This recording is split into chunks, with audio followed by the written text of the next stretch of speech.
안녕하세요. 저는 지금 40 초반으로 아들 둘을 혼자 키우는 돌싱녀입니다. 솔직히 지금 이 사연글을 쓰고 있으면서도 제게 일어났던 이혼이라는 과정들이 지금까지도 믿기지가 않습니다. 10년이라는 긴 세월 동안 시대거른을 모신 제가 남편에게 뒤통수 맞는 얼얼한 보답을 받게 되었죠. 같이 제 남편 욕 시원하게 한번 해주실래요? 저와 남편은 각자 알고 지내던 친한 친구의 소개로 만났어요. 친구는 자기의 소꿉친구라며 남편을 소개시켜줬었고, 생각보다 말이 잘 통해서 결혼까지 하게 됐었죠. 저는 시간을 자유롭게 누릴 수 있는 프리랜서 작가고, 남편은 중소기업에서 일하는 직장인이었어요. 외동아들이었던 남편은 제가 가지고 있던 편견과는 다르게 무척이나 배려심 많고 다정한 성격이었어요. 결혼을 생각한 건 역시나 그 부분에 영향이 컸었죠. 당시 남편과의 결혼에서 신경 쓰이는 점이라고는 아픈 시부와 그런 시부를 직접 모시는 시모뿐이었어요. 시모가 시부를 모시고 있는 집에서는 보통 며느리도 그렇게 해주기를 바라는 마음들이 있잖아요. 본인이 그렇게 하셨으니 그게 당연하다고 여기는 분들도 계시고. 하지만 시모는 부양이라던가 간병을 당연하게 생각하시는 분은 아니었어요. 결혼 후에는 시부의 상태가 더 안 좋아지면서 시모의 부담이 커졌었거든요. 그때 저는 시부와 함께 시모의 건강도 더 신경 썼었어요. 솔직히 오랜 병으로 누워 계시는 시부의 간병을 처음부터 하는 건 저에게는 너무 두렵고 힘든 일이었고, 그렇다고 이 모든 상황을 그저 보고만 있기에는 시모의 상황이 너무 안쓰러워 보였던 거죠.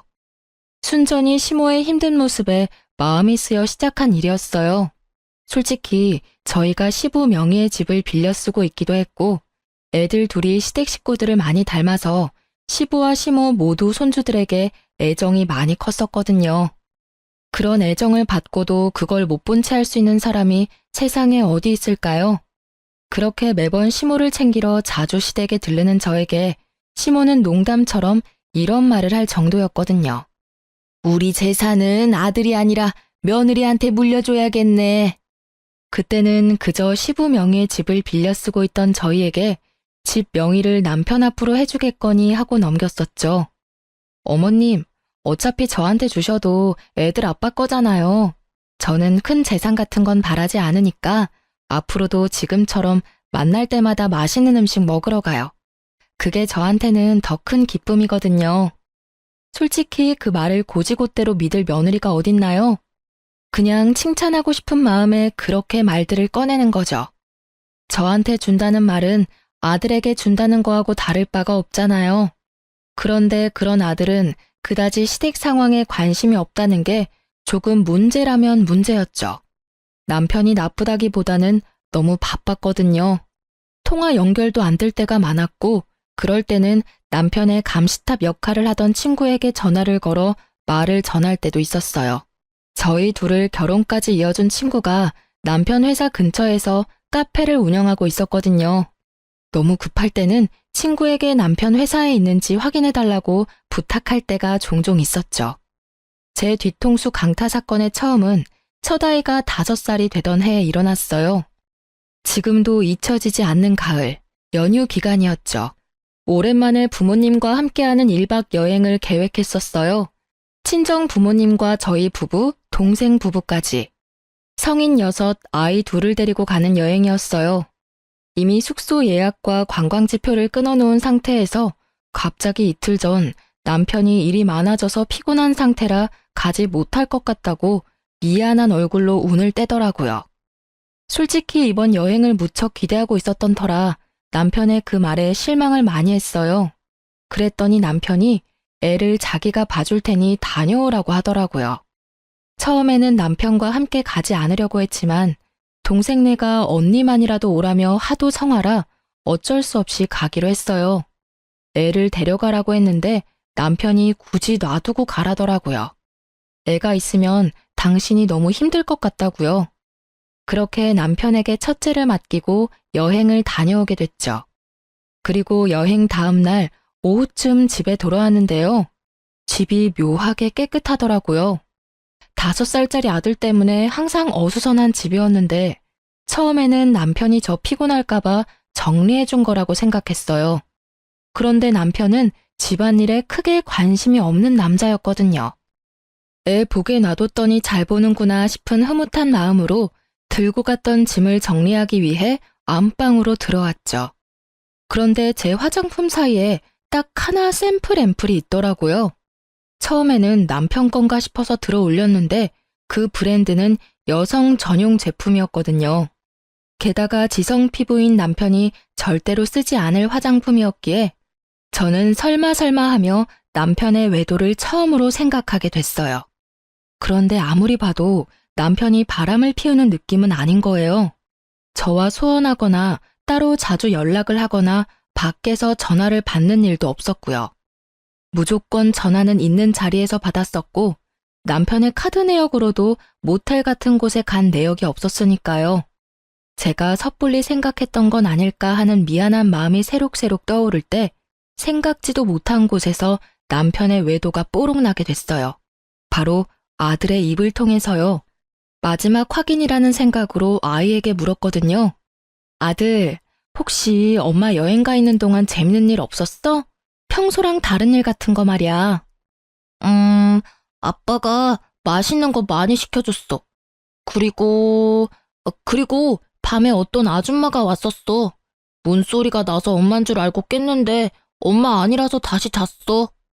아들의 이 말에 제 온몸이 벌벌 떨리더라고요. 온몸이 분노로 사시나무 떨듯 떨렸죠. 저는 애를 친정에 하루 맡겨놓고 남편을 기다렸어요. 아들은 어디 갔어? 친정집에 잠깐 맡겼어. 돌려서 말하는 거 내 성격에 안 맞으니까 진짜 딱 까놓고 물을게. 너 혹시 바람 피니? 바람? 그런 거 필 시간이 내가 어딨다고. 솔직히 요즘처럼 바쁘면 그냥 집에서 쉬고 싶을 뿐이라고. 피곤이 가득한 그 목소리는 매번 듣는 남편의 앓는 소리였습니다. 저번 가족 연휴 때 진짜로 이 집에 여자 안 데리고 왔어? 그날 집에 있던 아들이 어떤 아줌마가 집에 왔었다던데. 그럼 그 사람은 누구야? 내가 아는 사람이니? 내가 아는 사람 중에 한밤중에 와이프 없는 유부남 집에 들어올 만큼 상식 없는 사람은 없는데? 애가 잘못 봤겠지. 잠결에 TV에 나온 걸 봤을 수도 있고. 설마 그 이야기를 진짜 믿는 건 아니지? 그래, 나도 5살짜리 어린애 말만 믿고 당신을 추궁할 수는 없지. 근데 이 샘플은 좀 아니지 않아? 그게 뭔데? 여행 다녀온 다음날 내 화장대 위에 있던 샘플인데 당신 거라고 하기엔 피부 타입도 안 맞고 심지어 엄청 비싼 화장품이거든? 이건 누구 걸까? 내 건 아니고 이 집에 온 사람도 없다고 하고 내가 없는데 안방을 들락날락하며 내 화장대를 자기 마음대로 쓴 여자가 대체 누굴까? 이래도 외도가 아니야? 그건... 그래, 미안해. 정말로 그날 한 번의 일탈이었어. 솔직히 요즘 당신이랑 관계도 예전 같지 않고 정말로 인터넷으로 한 번 만난 사람이야. 나도 그런 일 하면서 마음에 죄책감 가득했어. 당신도 잘 알잖아. 내가 얼마나 당신이랑 애한테 충실한지. 정말 한 번이 맞아? 지속적으로 연락하고 그런 사이 아니야? 절대로 아니야. 정말 단 한 번뿐이었고 당신도 알다시피 나만큼 집, 회사만 아는 남편도 없잖아. 그런 사람이 왜 바람을 핀 건데 당신 나랑 이혼하고 싶었던 거야? 말해봐. 당신이 원하면 내가 이혼해줄게. 여자 만나고 싶으면 이혼하고 만나라고. 여보, 나는 절대로 이혼 안 하고 싶어. 왜 내가 이혼을 해? 나 진짜로 한 번의 일탈 뿐이었다니까? 당신 없으면 나 진짜 폐인 된다고. 나 여전히 당신 사랑하고 이 가정을 무너뜨릴 일은 하고 싶지 않아. 당신이 원하는 건 뭐든 다 할게. 그러니까 제발 이혼만은 말하지 마. 사정하는 남편을 보며 저는 수만 가지 생각으로 골치가 아팠어요. 솔직한 말로 남편은 그 일을 제외하고서는 항상 완벽한 남편이자 아빠였기에 이혼이 꺼려지더라고요. 게다가 뱃속에는 둘째까지 커가고 있었거든요. 그래서 고민을 많이 했어요. 제게도 경제권은 있으니 키우는 건 어렵지 않지만 다들 아시잖아요. 애를 낳는 순간부터 1년, 2년은 애한테 붙어 있어야 하는 걸. 게다가 혼자서 애를 돌보며 일을 한다는 게 얼마나 힘든 일인지 말이죠. 저는 어려운 결정을 내릴 수밖에 없었어요. 단 한 번이라고 말했으니 내릴 수 있었던 과감한 결정이었죠. 단 한 번이었다니 용서해 줄게. 그치만 맨입으로는 곤란하지. 위치 추적 앱 깔고 내 연락은 무조건 받아. 당신이 연락 안 받는 즉시 나는 위치 추적해서 당신 어디 있는지 알아낼 거니까. 저의 그 말에 남편은 흔쾌히 그 요구를 받아들이더라고요. 그리고 남편에게 말은 안 했지만 집안에 녹음기도 2개 설치해뒀어요. 그러고 나서야 저는 남편을 용서하기로 했어요. 남편을 믿어서라기보다는 이혼을 원하지 않는 남편의 강경한 모습을 믿기로 한 거였죠. 그렇지만 이때는 시모에게 남편의 외도 사실에 대해 알리지 않았어요. 시모와 저의 관계는 꽤나 돈독했었고 시부 간병까지 하는 시모를 이런 일로 마음고생시키고 싶지도 않았거든요. 남편은 그 이후로 제게 행선지도 알리고 회식 모임도 최소화했어요. 가끔 남편과 연락이 되지 않을 때는 위치 추적 앱을 사용했는데 그때마다 회사로 되어 있었어요. 혹시 회사 사람이랑 바람필 수도 있을 것 같아서 남편 회사 근처에서 카페를 하는 친구에게 연락해서 남편이 회사에 있는지 확인을 받기도 했어요. 친구는 매번 그렇게 못 믿어오면 직접 와서 보라며 저를 타박하기는 했지만 매번 확인해 줬었고요. 솔직히 친한 친구이긴 했지만 이 일을 계기로 더 친해졌어요. 남편 외도에 대해 상담하면서 같이 욕하고 들어주면서 친구가 많이 저를 심적으로 안정시켜줬거든요. 10년의 시간 동안 안방에 설치해두었던 녹음기는 제가 집을 나설 때마다 켜두었지만 더 이상 외도의 음성은 녹음되어 있지 않았어요. 그렇게 10년을 아무 일 없이 잘 지나갔어요. 아니, 일이 많았지만 저만 모르고 지나갔던 거였어요. 그리고 아무것도 모른 채 2번째 뒤통수를 맞은 건 그로부터 10년 후였어요. 이때쯤은 첫째 아들도 15, 둘째도 10살쯤이었어요. 지병으로 병석에만 누워있던 시부가 말기암 판정을 받은 게 바로 그 해였어요. 독한 약물과 쇠약해진 몸 상태를 알고 있던 시부는 연명치료를 거부하기에 이르렀고 병원에서는 요양병원을 말했지만 시모가 직접 집에서 간병을 하기로 했어요. 얼마 남지 않은 시간 가족과 보내고 싶다는 시부의 요구를 시모가 받아들였거든요. 어떻게든 살리는 시도를 하는 것보다 남은 나날을 좀 더 가족의 따뜻함을 느끼도록 하는 게 마지막 가는 날 후회를 남기지 않을 수 있을 거라는 시모의 마음도 있었던 거겠죠. 시모는 시부의 병세가 악화가 되었을 때 남편에게 전화했어요. 예, 아버지 마지막 가는 길 같이 있어주면 안 되겠니? 며느리가 주말마다 와서 같이 고생하는 건 알고 있고 너도 일하느라 힘든 건 잘 알지만 내가 보기에 너희 아버지 오늘 내일 할 것 같아. 미안한 부탁이지만 마지막 가는 사람 부탁이라 생각하고 둘 다 일주일만 여기 와서 같이 있어줘라. 어머니, 휴가 때문에 연차를 너무 많이 써서 연차를 쓸 수가 없어요. 게다가 다음 주에는 중요한 미팅도 잡혀 있어서 지방까지 내려갔다 오려면 시간도 너무 오래 걸리고. 그러니? 에휴, 그럼. 어머니, 저 혼자 갈게요. 어차피 저야 일 당분간 안 받으면 되고 애들은 친정에 맡겨놓으면 되고요. 당신도 미팅 끝나면 시간 되면 바로 시댁으로 와. 혹시라도 당신 없을 때 아버님 임종이라도 있으면 당신도 마음 아플 거 아냐. 결국 그렇게 저는 남편을 보내고 일주일치 짐을 싸 시댁으로 들어갔습니다. 그렇게 며칠을 시부모님과 지내며 이야기를 도란도란 나눴죠. 가시는 길 후회 없으시도록 시부와도 이야기 많이 했고요. 그러다 문득 시부를 재워놓고 시모와 같은 방에 누웠는데 시모가 이런 말을 하더라고요. 가는 길에 후회한 점 남기지 않았으면 하는 바람이다. 어떤 잘못을 했든 지금 말해주면 뭐든 용서해 줄 수 있겠지. 그 말에 제 머릿속에 떠오른 건 10년 전의 그 사건이었어요. 저 어머니, 사실은 제가 10년 전에 그 사람이랑 헤어질 뻔한 적이 있었거든요. 뭐? 그게 무슨 소리냐? 너희는 아무 문제 없이 잘 산다고 생각했는데 게다가 10년 전이면 너 둘째 임신했을 때잖니? 뭔가 큰 문제가 있었던 거 아니니? 실은 10년 전에 그 사람이 바람피다 저한테 걸렸었거든요. 첫째가 그때 5살이었는데 제가 없는 집에 어떤 아줌마가 왔었다고. 그때는 둘째 때문에 꾹 참고 봐줬었죠. 그래도 10년 동안 착실하게 잘 살아줘서 다행이죠. 그런 일이 네가 마음고생이 얼마나 심했겠어. 그렇잖아도 시부 시모 둘 다 모시느라 힘든데 혹시 그 바람핀 여자가 누군지는 아니? 남편 말로는 인터넷에서 만난 여자래요. 하루 한 번 스쳐간 인연이니 신상도 얼굴도 모르죠. 그리고 알면 뭐해요. 지금 벌써 10년이나 지났는데. 그런 이야기를 시모와 도란도란 나누며 잠에 들었고 다음날 일어났을 때는 시부는 자는 중에 돌아가셨더라고요.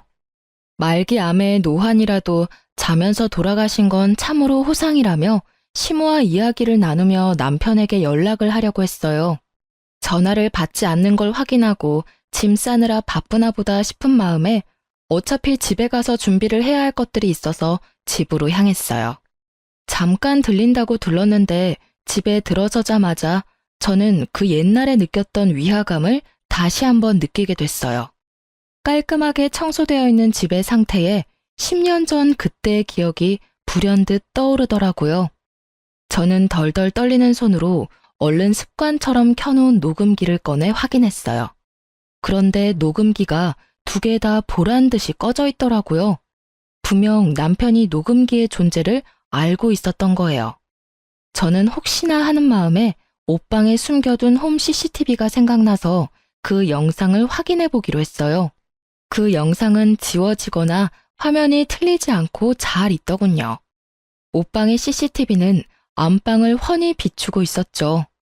아무 일 없기를 바라는 마음으로 영상을 확인하는데 영상을 보는 내내 저의 눈은 화면에서 떨어지지 않았어요. 지금 보는 게 진짜가 맞나 싶은 마음이 들었거든요.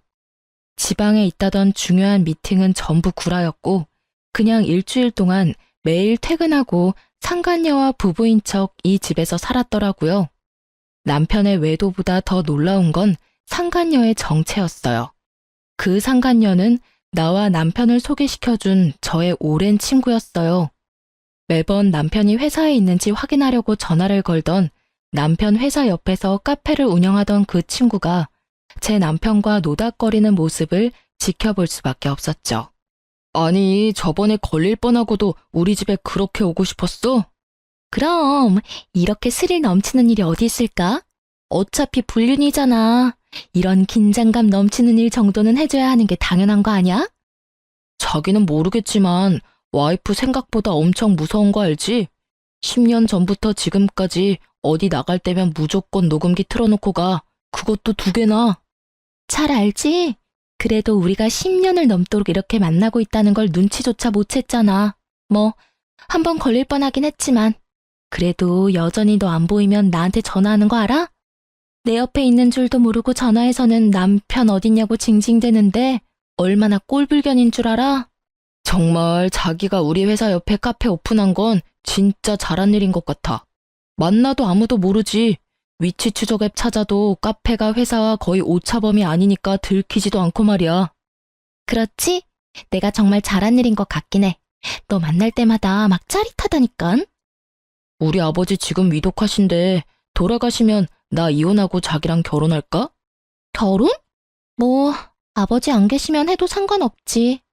근데 나 애 낳는 건 질색이거든. 몸매 망가지는 건 둘째치고 여자로서의 인생도 망가지는 건 순식간이거든. 솔직히 책임질 일 없이 오로지 연애만 하는 이 관계가 나는 너무 좋아. 둘의 이야기를 듣고 있는데 머릿속이 완전 터질 것 같더라고요. 아니 왜 잘 사귀다가 지 애인을 나한테 소개시켜준 걸까요? 거기서부터가 의문이었거든요. 남편을 저에게 소개시켜주고 남편과 불륜을 저지르는 게 제 상식에서는 도저히 이해가 안 가더라고요. 저는 이 2 연놈을 불러내서 당장 따지려 했지만 이 악물고 참았어요. 시부 상중이잖아요. 그래도 마음이 너무 힘들었어요. 혼자만 알고 있기가 너무 두렵고 힘들어서 저는 누군가에게 이 상황에 대해 하소연하고 싶었어요. 하지만 어디 가서 말하나요? 시부의 장례식장에서 흘리는 눈물에 사람들은 제가 시부를 참 많이 따랐던 며느리라 그렇다며 착각할 정도였거든요. 시부에게 죄송스러운 마음이지만 시부가 돌아가신 것보다 남편의 바람과 친구의 배신이 저에게는 더 큰 아픔이었으니까요. 이 와중에 생각나는 건 친정 어머니보다 시모였어요. 결국 버티지 못했던 저는 시부의 장례식이 끝나고 시어머니에게로 찾아갔어요. 어머님, 저 드릴 말씀이 있는데 잠시 괜찮으실까요? 그래, 큰일 치르느라 고생 많았지? 오늘은 느긋하게 이야기나 하고 가거라. 아버지 없으니 몸은 편한데 마음이 적적하긴 했어. 저 사실은 이런 말씀 드리고 싶지는 않아요. 제가 남편 탓을 하는 것처럼 들릴지도 몰라서 참으려고 했는데 도저히 못 참을 것 같아서. 무슨 일인데 이렇게 서럽게 울어? 도대체 무슨 일이길래 이렇게... 저의 어깨를 감싸는 시모의 따뜻한 말에 저는 홈캠에서 따온 영상을 시모에게 보여주며 말했어요. 이것부터 좀 보세요. 그 사람 바람 피고 있었어요. 저 몰래 10년 동안이나요. 어머님이랑 시댁에 일주일 정도 있었잖아요. 그때 남편이 지방 출장 있어서 못 온다고 했었는데 그때 지방에 출장 간 게 아니라 출퇴근하면서 상간녀랑 저희 집 안방에서 부부처럼 지냈더라고요. 아버님 돌아가셨을 때도 제가 사용하는 침대에서... 결국 말을 잇지 못한 저보다도 영상을 보던 시모의 얼굴이 더 크게 놀라더군요. 이 여자가 상간녀라고? 얼굴이 내가 아는 그 여자랑 닮았는데? 15년도 더 됐어. 너랑 결혼하기 훨씬 전에 결혼하겠다고 데려온 여자야. 네? 결혼을 하겠다고 데려왔었다고요? 그래, 이 여자가 확실하네. 나한테 결혼할 여자라고 데리고 왔었지. 상견례까지 하고 날도 잡으려고 했는데 무슨 이유에서인지 저쪽에서 상견례 다음날 퇴짜를 놓더라고. 나중에 아들이 나한테 얼마나 뭐라 했는 줄 아니? 요즘 세상에 아픈 시부 간병을 도와줄 며느리가 어딨냐고 말이야. 내 생각에는 상견례 때 내가 그런 말을 하는 바람에 두 사람이 헤어졌다고 생각했는데 여전히 만나고 있었단 말이니? 세상에 어쩜 좋아. 시모의 말에 모든 퍼즐이 맞아 들어갔어요. 예전에 그 친구가 제게 이런 말을 한 적이 있어요. 결혼을 약속한 사람이 있었는데 그 집 어른들이 마음에 안 들어서 상견례하고 엎었다고. 그러니까 저는 바보같이 그 상간녀의 계획대로 시부의 간병을 돕고 친구의 불륜마저 몰랐던 제대로 뒤통수 맞은 바보 같은 년이 된 거였어요. 눈물이 분노로 바뀌는 거 정말 순식간이더라고요. 놀라서 눈물 질질 짜던 제가 결국 도끼가 바짝 올라버렸어요. 시모와의 이야기로 모든 게 정확해진 저는 집에 돌아와 남편에게 상간녀를 안다는 이야기는 하지 않고 외도하는 거 안다고만 말을 꺼냈어요. 당신이 어떤 여자랑 바람피는 거 알아. 누군지는 모르겠지만 마지막으로 기회를 줄게. 나한테 말해줘. 그 여자랑 앞으로 계속 만날 거야? 정말로 마지막으로 주는 기회라는 마음으로 물었던 거였어요. 잘못한 걸 알고는 있는지 고칠 생각은 있는지. 남편 놈이 제게 미안하다고 사과를 하거나 고치겠다고 다시는 만나지 않겠다고 한다 해도 이혼을 결심한 제 마음은 변치 않을 거예요. 다만 정상적인 답변을 기대하고 있었거든요. 그런데 남편 놈의 입에서 나온 말은 말이 아니라 망언이었어요. 결국 들켰네. 뭐, 맞아. 나 바람 피고 있어. 이혼할 거면 빨리 하자. 나도 솔직한 말로 당신 앞에서 완벽한 남편 연기하는 거 힘들거든? 게다가 좋아하지도 않는데 좋아하는 척도 너무 힘들고. 매번 야근하는 것도 얼마나 힘든 일인지 모르지? 아, 진짜 10년 넘게 돌아왔어. 솔직하게 말해서 당신이랑 결혼한 건 아버지 간병할 사람이 필요해서였거든. 아버지도 죽었으니까 나도 이제 나 하고 싶은 대로 살아도 되잖아. 너 아버님 돌아가신 지 지금 며칠 됐다고 그런 미친 소리를 해? 게다가 간병할 사람이 필요해서 결혼했다고? 미친놈아, 이혼이 하고 싶으면 하고 싶다고 말하라고 했지. 10년 전에도 내가 뭘 했어. 이혼을 원하면 이혼해 줄 거라고 했어, 안 했어? 그때랑 지금은 상황이 다르지. 그때는 진짜 이혼하면 안 되는 상황이었거든. 당신이 있어야 엄마 아버지 맡길 수 있었으니까. 근데 지금은 없잖아. 완전 프리. 그러니까 나도 남은 여생은 내가 원하는 여자랑 살고 싶은 거야. 지금이라면 엄마도 그 여자 받아줄걸? 이딴 미친 소리나 찍찍 해대는 인간을 보고 있자니 제 속이 문드러지겠더라고요. 듣고 있는 귀가 더러워질 정도로 비정상적인 개소리에 결국 싸대기를 날리고 집을 뛰쳐나갔어요. 그리고 이악 물고 복수를 계획하기로 마음먹었죠. 두 사람에게 빅엿을 날려주기로 말이에요. 저는 두 사람이 불륜을 저지르던 장소에 집중하기로 했어요. 상간녀에 대해 모른다고 했으니 남편은 별 문제 없이 이 카페를 다시 찾을 게 분명하잖아요. 솔직히 야근한다고 저를 속이고 둘이서 그 카페에서 그런 짓을 저질렀다는 걸 알고 나서는 그 카페가 너무나 더러운 곳이라는 생각이 들었어요. 웃겼어요. 상간녀에게 남편의 외도에 대해 상담하고 있었다니 그걸 위로해주는 척하며 속으로는 저를 비웃고 있었을 거라는 걸 생각하니 너무 열이 받더라고요. 만약 외도의 증거를 찾으려면 이곳밖에 없잖아요. 그렇지만 제가 직접 가서 증거를 찾을 수는 없었죠. 제가 가면 상간녀인 제 친구가 남편을 못 오게 할 테니까요. 그래서 저는 다른 사람을 불렀어요. 상간녀 및 남편놈과 일면식도 없는 친동생의 친구를 불렀죠. 저녁 시간쯤에 카페에 가서 동영상을 좀 찍어줘. SNS에 올리는 것처럼. 가게 안쪽과 메뉴 같은 거 먹고 나서 감상 같은 거 말이야. 근데 영상에 정말 작게 나오더라도 카페 주인이랑 이 남자가 같이 나올 때 꼭 영상을 찍어줘. 이것만 해주면 돈 줄게. 어때? 동생의 친구들은 알바처럼 단순하게 생각하더라고요. 여러 명이 몰려가서는 구석에 자리를 잡고 서로 동영상을 찍어주는 척하며 남편과 친구의 모습을 연속으로 찍었더라고요. 그렇게 영상을 여러 개 보내줬는데 첫 번째 영상에서는 건질만한 게 없었는데 두 번째 영상에서는 꽤나 쓸만한 장면을 찾게 됐어요. 외도가 뽀록난 남편이 이제는 눈치도 보지 않고 상간녀의 카페를 드나들더라고요.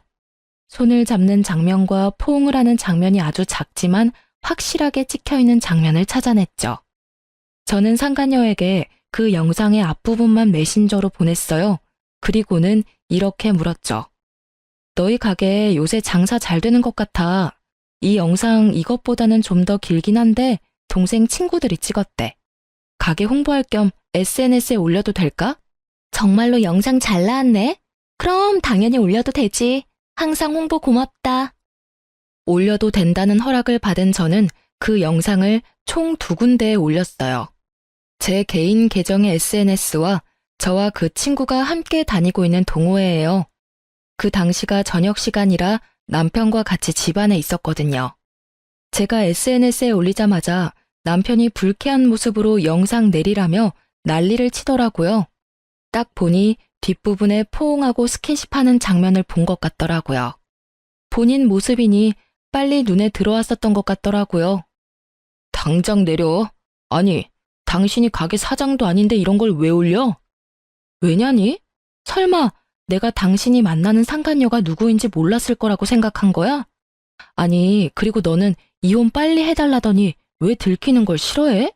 어차피 이혼할 거 사람들이 빨리 알면 좋지. 그래야 정리가 빨리 될 거 아냐. 그때 뭐라고 했었지? 상간녀랑 남은 여생을 함께하고 싶다고 했었나? 그만큼 좋아하고 불륜을 당당하게 여길 정도로 좋아했잖아. 그럼 빨리 결착을 보는 게 네 입장에서도 좋은 거 아니야? 잔뜩 빈정거림을 담은 제 말에 남편의 얼굴은 사색이 되더군요. 내가 모를 줄 알았나 봐? 그래, 언제부터 바람 폈어? 나 속이고 제일 친한 친구와 바람난 건? 언제긴 언제부터야. 얼마 안 됐지. 내가 알고 있는 거랑은 많이 다르네. 너 저번에는 10년 넘게 돌아왔다고 하지 않았나? 말이 왜 달라졌을까? 나 결혼 전부터 만나고 있었던 것도 알고 있어. 그러니까 더 이상 거짓말하지 마. 머리 모자란 거 티나잖아. 거짓말을 이렇게 못해서야. 저는 말도 안 되는 거짓말을 하는 남편에게 홈캠 영상을 보여줬어요. 남편의 얼굴이 새카맣게 되더라고요. 제 생각에 남편은 제가 상간녀의 정체를 모른다고 생각해서 상간녀 위자료 소송을 피하려고 했던 것 같아요. 보통은 상간녀 위자료를 불륜남이 내주니까요. 참 그런 잔머리까지 굴리는 걸 보니 역겨운 마음이 들더라고요. 남편 놈에게 따지려는 찰나 제 폰에 알람이 울리더라고요. 예전에 친구와 함께 들었던 동호회에 올린 영상에 달린 댓글이요. 실시간으로 울리는 알림을 보니 제가 생각했던 그대로 맞아 들어갔더라고요. 제가 댓글을 보며 웃고 있자 남편이 굉장히 불안한 얼굴로 묻더라고요. 당신 뭐 보고 웃는 거야? 누가 연락한 거야? 아, 연락? 별거 아냐. 나랑 걔랑 같이 다니던 동호회에도 영상 올렸거든. 근데 정말 재밌는 일이 일어났네. 어떡하지? 당신 상간녀가 당신 말고 4명이나 되는 남자랑 다리를 걸치고 있었다네. 서로 자기 여자친구라고 싸우고 있어서 웃었어. 남편 놈은 믿기지 않는 얼굴로 저를 보더니 제 손에 있던 폰을 빼앗아 확인하더라고요. 남편 놈의 얼굴이 일그러지고 입을 악물더라고요. 제가 얼마 전 느꼈던 그 감정을 남편이 느끼고 있을 거라 생각하니 마음이 솔직히 조금 편해졌어요. 확인이 됐어? 당신이랑 이 4명의 동호회 남자들 중에 도대체 누가 당신 상간녀의 진짜 사랑일까? 상간녀한테 당신이 진짜 사랑이긴 했을까? 그냥 욕망이었을 것 같은데? 남의 떡이 더 커 보여서 건드려 본 것 같은 느낌? 솔직히 아니라고 하기엔 나머지 남자들도 다 괜찮은 사람들이거든. 뭐 어쨌든 간에 이혼을 원한댔지? 당신이 그렇게 원하니까 해줄게. 부디 상간녀가 당신을 뽑아주길 바랄게. 당연히 나겠지. 이런 남자들 만나는 거 한 번도 본 적도 없고 내가 당신이랑 이혼하면 결혼해주겠다고도 했거든? 그래, 잘 됐네. 뭐 그쪽은 이제 더 이상 상관없는 일이고 나는 양육권의 친권은 물론 위자료까지 다 받을 거야. 재산 분할도 마찬가지인데다가 상간녀 위자료 소송도 할 거니까 알아서 해. 그렇게 말하는 도중에 제 개인톡으로 연락이 오더라고요. 영상을 본 저와 상간녀의 친구들이요. 모두들 영상 뒤에 봤냐며 너 괜찮냐는 걱정 문자들이었어요. 저는 친구들에게 하나하나 답해줬어요. 10년을 넘게 사귄 열렬한 사랑의 주인공들이라며 상간녀는 불륜을 좋아하는 것 같으니 다들 남편 단속 잘하라고도 말해줬죠. 결국 친구들은 그 카페에 더 이상 가지 않겠다며 화를 냈고 말이죠. 설마 하는 표정으로 짜증을 있는 대로 내는 남편 놈을 놔두고 저는 상간녀의 카페로 향했어요. 웬일이야 이 시간에? 시침이 떼지 마. 너 우리 남편이랑 바람피지? 네가 어떻게 나 몰래 그런 짓을 할 수가 있어? 아, 그거? 너도 이제 알게 됐네? 근데 딱히 내 잘못은 아니잖아. 사랑이 혼자만의 힘으로 되는 것도 아니고. 네 남편이 나를 사랑하고 내가 네 남편을 사랑했으니까 불륜이 성립되는 거지. 그걸 따지고 싶거든. 왜 그 남자가 네가 아니라 날 선택한 건지를 묻는 게 더 빠르지 않을까? 입을 쭉 찢고 싶을 만큼 가증스러운 태도에 저는 이성을 잃을 뻔했어요.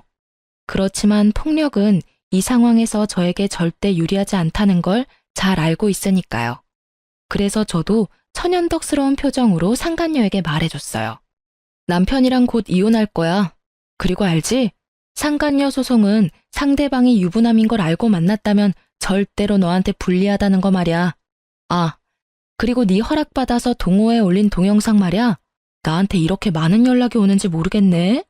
벌써 4명이나 되는 남자가 이 영상 뭐냐고 묻는데 넌 그 이유를 알아? 뭐? 미친 거 아니야?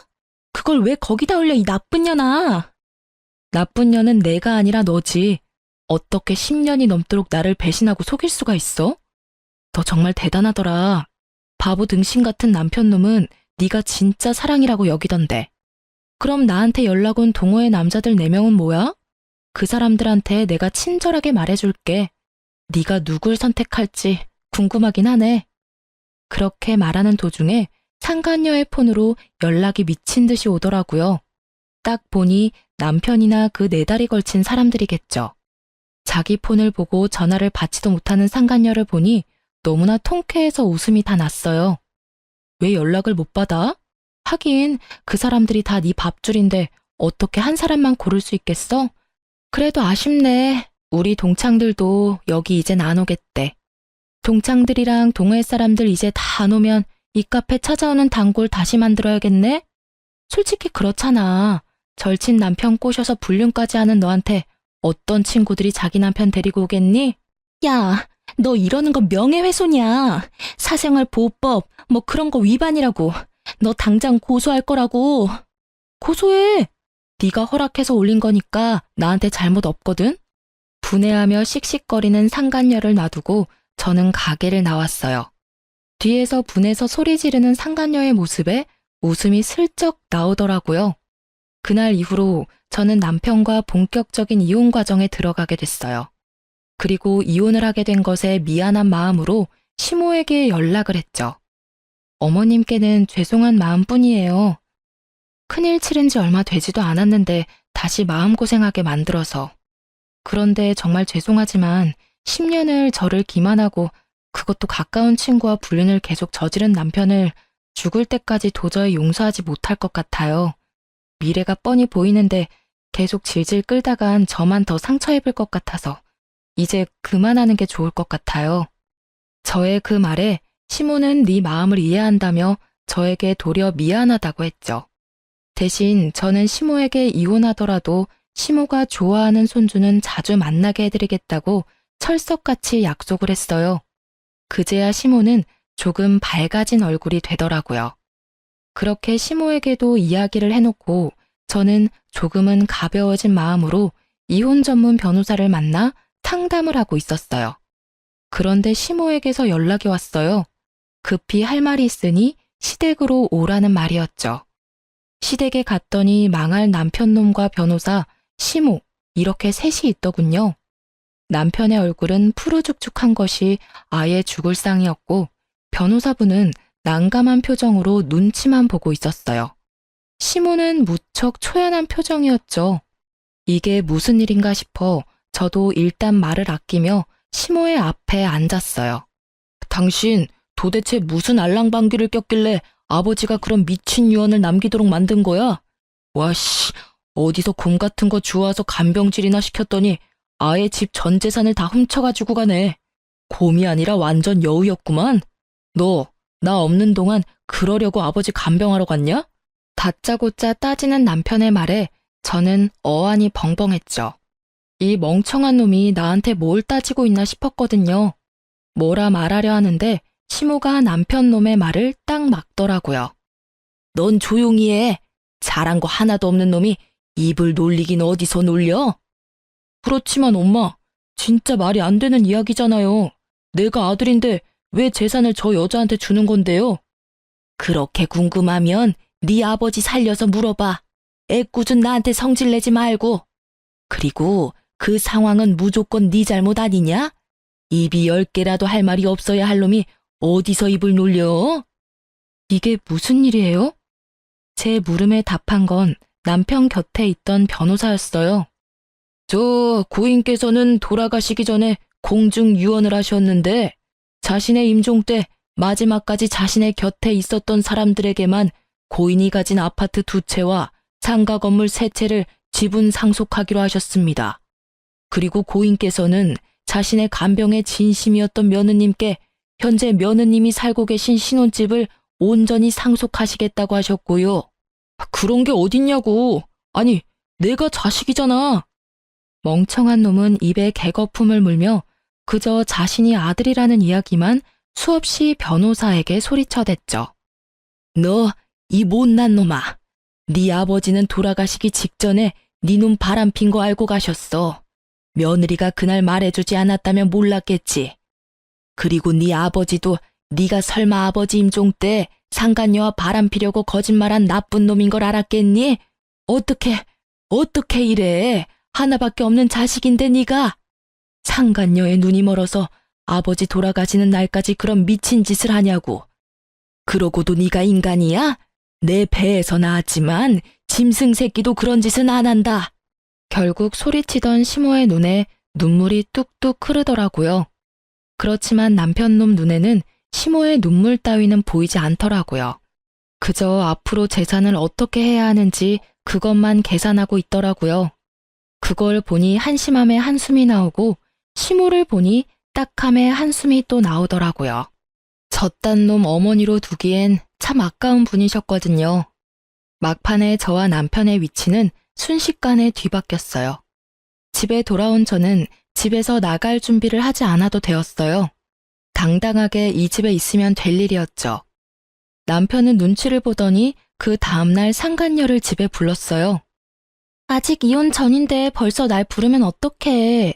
와이프가 보면 참 마음 아프겠네. 그렇게 말하는 상간녀를 보며 저는 미소 가득 담아 웃어줬어요. 둘이 할 말 많은 것 같은데 대화나 나눠. 난 빠져줄게. 네가 왜 나가? 아직까지는 너희 집이잖아. 너도 같이 들어. 무슨 말인지는 뻔하겠지만. 상간녀는 남편 놈이 자기에게 프로포즈라도 할 거라고 생각한 듯 한껏 차려입고 왔더라고요. 야, 너 때문에 일 완전 꼬였어. 지금 우리 아버지 돌아가시면서 완전 똥 됐다고. 갑자기 그게 무슨 소리야? 너희 아버지 돌아가신 게 왜 나 때문인데? 너 설마 그런 이야기 하려고 나 부른 거니? 당연하지. 아버지 임종 때 네가 같이 있고 싶다고 우기는 바람에 너랑 같이 있다가 재산 다 날려먹게 생겼다고. 그게 왜 내 탓이야? 나랑 바람 피우면서 재산까지 가져가려고 했던 거야? 너 웃기다. 언제는 돈보다는 내가 좋다면서? 그리고 난 너 때문에 상간녀 소송까지 당해야 하는데 네가 그렇게까지 억울해할 일은 아니지. 야, 그걸 말이라고 해? 네가 뭐가 그렇게 억울한데? 나 혼자 바람 폈어? 너도 같이 바람 폈는데 왜 억울한데? 거기다 너 나 하나만 있었던 것도 아니잖아, 이 나쁜 년아. 나 너한테 속은 거야. 완전 가스라이팅 당한 거라고. 결국 남편 놈이 상간녀에게 물건을 막 집어던지더라고요. 완전 발악을 하면서요. 미안한데 집 그만 훼손해 줄래? 이 집 이제 내 집이거든. 너도 그렇고 상간녀도 그렇고 둘 다 싸우려면 나가서 싸워. 남의 집에서 꼴사납게 굴지 말고. 왜 이 집이 네 거야? 설마 이 집까지 너희 아버지 거였어?